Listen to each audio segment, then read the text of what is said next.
Hey everyone, this is Callum from Construct. Today I'm going to be doing like a little bit of a tutorial on fry screaming. I've been asked by a few people about it. Just to be honest, a lot of people seem to like the sound. Seem to like the way it sounds. So yeah, I'll just be doing a little tutorial on that today on just the basics, really, just getting to grips with it and just how to make a start on that style of screaming. Before I begin, I just want to quickly shout out to my friend Mike Whitmore. He originally taught me how to do this, and it was obviously it's come in handy. It's fucking great. I love doing it. So yeah, cheers for that, Mike. Much appreciated, man. So yeah, moving on. When Mike originally taught me this, he didn't really do a whole lot of explaining. To be honest, he didn't really need to. He just kind of showed me, and I just heard, just kind of listened to what he was doing, and just gradually picked it up as time went on. So I'm hoping you guys will do the same, really. I'll give like a little bit of an explanation where I can and whatnot, but the main thing is to show you what I do and show you the steps what I took to get where I am now, I guess. So yeah, we'll see how it goes. So there's quite a few artists who use this technique. Like I say, it's called fry screaming. It's not actually a scream as such. What the aim pretty much is to tighten up all of the muscles around the vocal cords so that they haven't got much room to move. And I guess they're kind of vibrating, and that's what's creating the faux screaming noise, I guess. So yeah, I mean, it's not actually a scream in any way, shape or form. It's just vibrations, and that's what it sounds like at the end of it, with with the right production and whatnot. So notable artists who use this kind of technique would probably be Spencer from Periphery. I know he uses fry screaming. Both Marcus and Adrian, the vocalists of North Lane, they use fry screaming. I know Andrew from Shockran uses the fry scream technique. And yeah, I know Sam Carter from Architects uses it. He's actually really good at pitching it, as you can probably tell from their records. So yeah, he's very well versed in that. Maybe you should watch one of his tutorials if he's got any. So before we actually begin, I just want to mention that while you're learning this, you shouldn't feel any pain whatsoever. I mean, I did. I went about it the wrong way, to be honest, and I just made mistake after mistake before I finally understood it and got it right. So it might be the same for you, but to be honest, just bear in mind that there's not supposed to be any pain whatsoever. So you'll get a little bit of a tickle, and it might make your voice a little bit raspy afterwards, but as you're sort of trying to get used to it.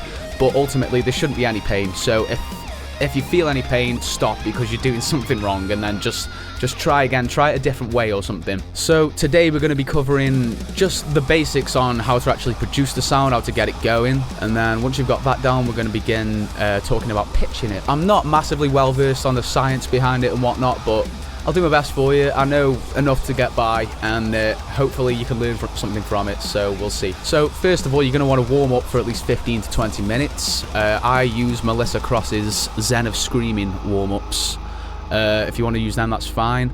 And then I usually do a few scales after at speech level. Yeah, that's just my thing. I mean, it doesn't really matter what warm-ups you use, as long as you get yourself nice and warmed up, nice and relaxed, feeling ready for it just before you begin. So first of all, the initial noise you're going to make, this is basically the foundation for it. This is where it all starts, sort of thing. It's going to sound a bit mental at first, but just bear with it, and hopefully you'll be able to scream like a beast afterwards. So yeah. So the first noise you're going to want to make, it's something I always used to do to wind my brother up a little bit when we were younger. When he was sitting there playing a game or something, I'd just sit there lying upside down on the sofa making this weird noise, and it used to piss him off. So all good fun. But yeah, basically the noise just sort of, it's kind of like a Groaky frog kind of noise. You basically start off by doing this.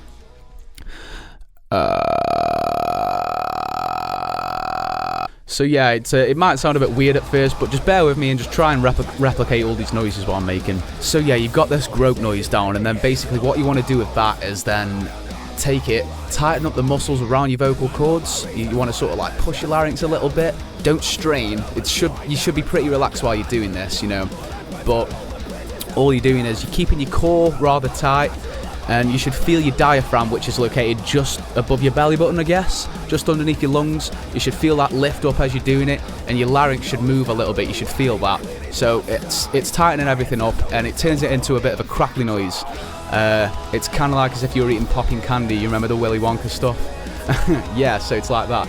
So this is what it's going to sound like when you're trying to do that. So I'll start off with the Groak for now, and then we'll progress it into the crackly noise, so you know where you're going with it. And by the way, when you're doing this, you probably want to breathe in through your nose rather than breathing in through your mouth. It just helps keep compression and whatnot, so it just keeps everything nice and tight and concentrated, I guess.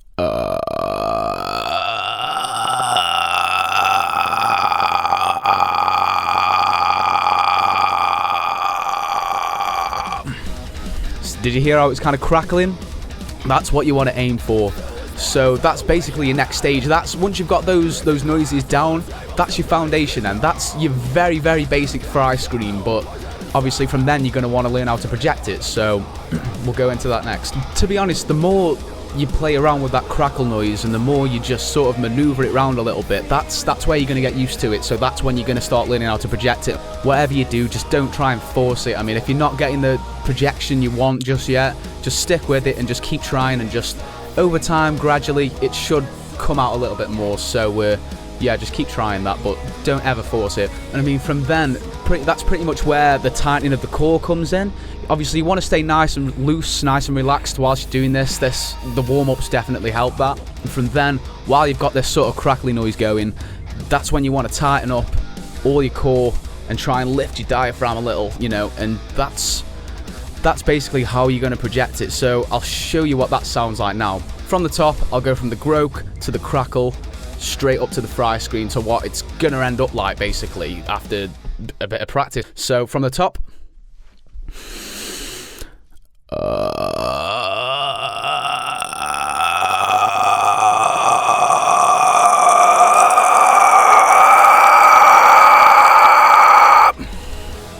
So while I'm doing that, there's no pain whatsoever. It does feel slightly tickly. The more you practice, the more you get used to it, the less tickly it'll feel and the less it'll irritate you. It probably will irritate quite a bit at first, but it's all about just seeing it through and getting used to it. So once you've got that down, congratulations, you can now fry scream. That's basically it. So from that moment forward, what you want to do is just work on controlling it. So practice your breathing, make sure your lungs are always nice and full before you go to do a scream. Make sure you're nice and relaxed, but your core's tight at the same time.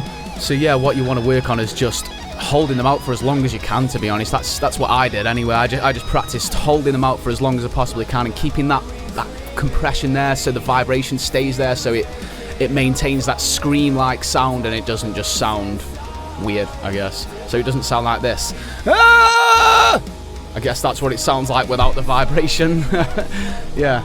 From that point as well, once you've got the projection down and whatnot, that's when you add voice and stuff to it. You add a little bit of your own voice, and that's what helps with the projection too. So yeah, it all just sort of comes together, as it were, hopefully anyway. And the best thing to do after that is probably practice on your pronunciation as well. So what I like to do is I just go through the vowels whilst I'm screaming. So A, E, I, O, U. And the best thing to do is kind of shape your mouth to suit those vowels too. So if you watch my mouth closely, you'll see what I'm doing with it. A, E, I, O, U. So it's basically the way you would say the vowel normally in a normal conversation, but a more expressive version of that, let's say. It's like a more emphasized version of it. So you're just going to want to shape your mouth in a lot more pronounced way than you would normally. So if I'm going to say A in real life, A, I just go ah. So I want to do that to the max, like ah. A. Okay, so I guess now we can move on to pitching your scream. So once you've got the technique down properly, you can project it well, it sounds good, you can hold out a long scream, and you can pronounce your vowels well and whatnot. You can pronounce words well with it. Of course, you can pitch it however you want. You can go lower or higher with it, depending on what you want to do. Me personally, I don't tend to use fry screaming for low end that much. It's mainly just like a stylistic thing every now and then, but I'll be honest, it's difficult to understand what people are saying when they're using fry screams to go really low. I tend to use false chord screams for low end, and I don't really use them for leads. I just use them for like backing vocals and whatnot. But I won't really go into false chord, it's a whole different kettle of fish, so we'll forget about that for the time being. With fry screams, the higher you want to go, the more you open up. The lower you want to go, crunch it all in, basically. Keep everything nice and tight. The lower you go, the more you'll sort of do a duck face. So like the lower you go, the more you'll go like this. You just kind of pout with it. And your neck kind of drops as well to compensate, because you kind of want to aim the air lower, as it were, if that makes any sense. In your throat passage, when it's just sort of passing through your vocal cords, you want to try and get it as low as possible. I'll start off with a normal fry scream, and then I'll drop it lower so you can see. I'll show you. The best thing to do is just look at the shape of my mouth. I will let you know as well that I do actually curl my tongue up to the roof of my mouth, so when I'm doing it, the lower I want to get, I'll go like this.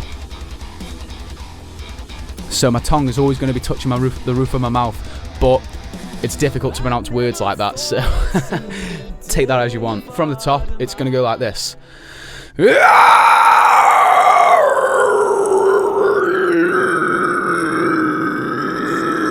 Everything just gets tighter, and I'll show you that from the other angle as well, so that you can see how I'm doing the pout, I guess. So just so you can see exactly what's going on with my face.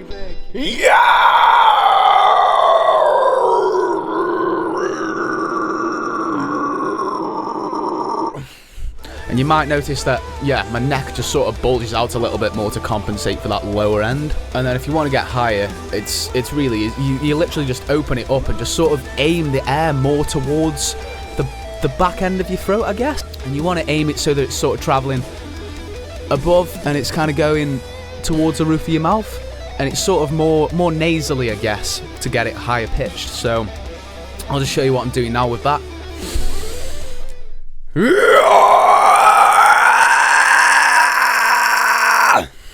It's pretty basic stuff, to be honest, the pitching side of it. It's literally just all about the shape of your throat and your mouth. So that pretty much summarises everything I know about fry screaming, really, as far as the basics go. Hopefully you can learn something from it and eventually be able to do it yourself. Just remember, when you first start out, don't overdo it, don't strain too much, and you probably want to do it for about 20 minutes to half an hour tops after you've done your warm-up. But probably give yourself a day or maybe even two days rest after you've sort of practiced it for a bit, because it probably will fuck you up to begin with, I won't lie. It's a little bit difficult to grasp. So yeah, I think that's about everything. Thanks for watching. Be sure to check out our channel and subscribe and whatnot if you haven't already for any future updates. Cheers guys, thanks.